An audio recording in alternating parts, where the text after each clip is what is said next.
Hello Taurus, Sun, Moon, Rising, and Venus signs. Kamusta kayo? Sana po nasa mabuti kayong kalagayan. Welcome back po sa Star Tarot. Kung bago kayo rito, welcome din kayo. Thank you for your support. I truly appreciate it. God bless you all, Taurus. Una mensahe ninyo po for the week, new beginnings. Ayan, take a fresh look at life. Napakaganda kasi magsisimula kayo ng bagong chapter sa buhay ninyo rito. Sa iba't ibang parte ng buhay ninyo or pwedeng sa isang parte lang ng buhay ninyo. So, depende sa inyong sitwasyon. But definitely, you're going to start a new situation dito sa buhay ninyo. That could be anything, di ba? Pwedeng trabaho yan, career, negosyo, relationship. It could be anything. But definitely, pagbabago, no? May transition na mangyayari dito sa buhay ninyo in some parts. So, tignan natin kung ano pa ang ganap dito for Taurus. We have forgiveness. Yan, I acknowledge that harboring resentment blocks the flow of love. Ayan. So, for some of you, Taurus, no, maaring merong pagpapatawad na mangyayari rito for some of you. Siguro merong nakasakit ng inyong damdamin in the past, no? At sa ngayon, baka pagod na kayo, 'di ba? Pagod na kayo kaka-harbor or ano mo 'yun, yung kinikip ninyo, napagod na kayo sa pag-keep ng sama ng loob, resentments, ganon. Kaya, mas gusto nyo nang mag-forgive ngayon so that you can move on with your life, no? So, good luck sa'yo. Tignan natin kung ano pa yung mensahe ninyo for the week. Tignan natin kung ano yung inyong situation ni Taurus. We have the folly. Ayan, so, speaking of change, 'di ba, kanina with the new beginnings, meron din talagang pagbabago. At ang pagbabagong ito is a change na hindi ninyo ito kagustuhan, hindi ninyo ito initiative na gusto kung baguhin ang sitwasyon ko na ganito, na kayo yung idea niyo na gusto niyo magsimula ng bagong ganap diyan. Hindi ganon, no? Yung the folly. The folly is divine intervention. This is the divine going to do this change sa buhay ninyo. Kasi it is divine timing. It has to happen right now. Ano man ang inyong sitwasyon sa ngayon, this change has to happen right now. No? So this has a, gulat factor, no? This might overwhelm you, yung pagbabagong ito, maaaring sobra kayong magugulat, sobrang, alam mo yun, hindi ninyo to inaasahan no? Kaya pwedeng talagang sobra kayong ma-overwhelm dito, no? Maybe this will make you speechless din, no, Taurus. But regardless, no, of the situation, this change is going to bring you to where you need to be at this time. Kasi divine timing has come para sa sitwasyon na to, para magbago ang sitwasyon ninyo. Kaya by hook or by crook, this has to happen. And sa una lang, no, syempre, ma-overwhelm kayo, magugulat kayo. Kaya sa una, pwedeng talagang hindi ninyo sukat akalain ito Kaya, eventually, when you reach that point na nandoon na kayo sa kung saan man kayo dadali ng sitwasyon na to, you will realize na ay sana pala, no, kayo na lang ang gumawa nito. Sana pala noon pa ginawa nyo na, 'di ba? Yung pagbabagong ito. Kaya there's a lot of realizations that will happen, no? Sa inyo at this time when this change happens. So, ano yung focus ninyo for the week? We have the Green Mother. Ayan. So, napakaganda. Yung focus ninyo could be trabaho, career, negosyo, source of income ninyo, family, yung ganon, relationships, no? Kasi si Green Mother is a very prosperous and abundant energy. Kaya, ang focus siguro ninyo ngayon, paghahanap buhay, pagnenegosyo, yung ganon, maaari din na meron dito dadating na mga financial blessings or financial opportunities, no, na maghahatid sa iyo ng abundance and prosperity. Pwede rin ang iba sa inyo also, while you are naghahanap buhay, 'Diba? You are also going to focus on your family. So, siguro talagang parang isa kayong ulirang ina, kumbaga, no? At nagtatrabaho na kayo to provide for your family financially.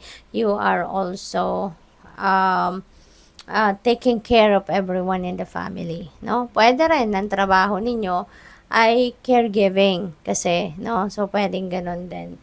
Kaya good luck sa sa'yo diyan. So, yung expectations ninyo for the week is the wide world. Wow, napakaganda. Baka nag-e-expect kayo na sa trabaho ninyong ito, kayo ay makapag-travel din, ano? Kasi may travel energy ito, si the wide world. Parang ang layo ng pwede ninyong lalakbayin, ano? Sa energy na to. Pwede rin na marami kayong successes na makakamit sa ngayon. Kasi this is also a time for success, a time for achievement, for accomplishments. So maybe malayo din ang mararating ninyo, 'di ba? Because of that achievement and accomplishments. Kasi pwedeng magkaroon din kayo rito ng offers dahil dyan sa tagumpay ninyo, baka magkaroon kayo rito ng mga offer para para magkaroon kayo ng bagong bagong ah, bagong trabaho or baka meron kayong bagong career path, no, na sisimulan dito because maaaring yun din ang offer sa inyo ng kumpanyang pinagtatrabahuan ninyo, 'di ba? So maybe maiiba ngayon ang takbo, no, ng inyong karera.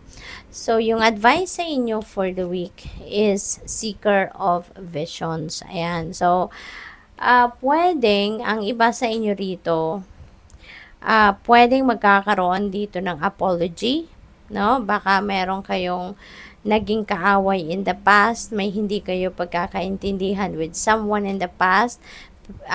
Siguro ngayon talaga, no? Magkakaroon, maybe that person is going to approach you right now to ask for your forgiveness.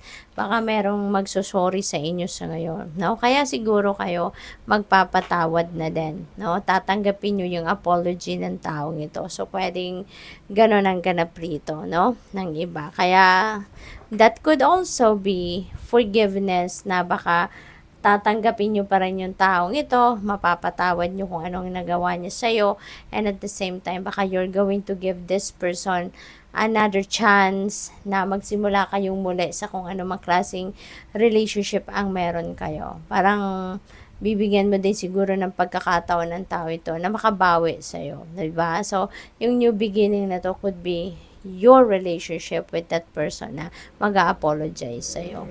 So, tingnan natin, ano ang inyong outcome?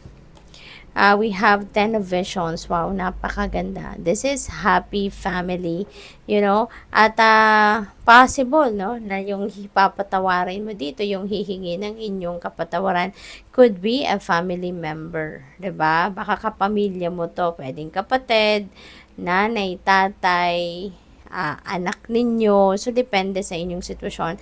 But definitely, magiging masaya kayo. So, talagang may forgiveness dito, may acceptance, and maybe yun nga, magsisimula kayo siguro ng bagong chapter sa inyong relationship, no?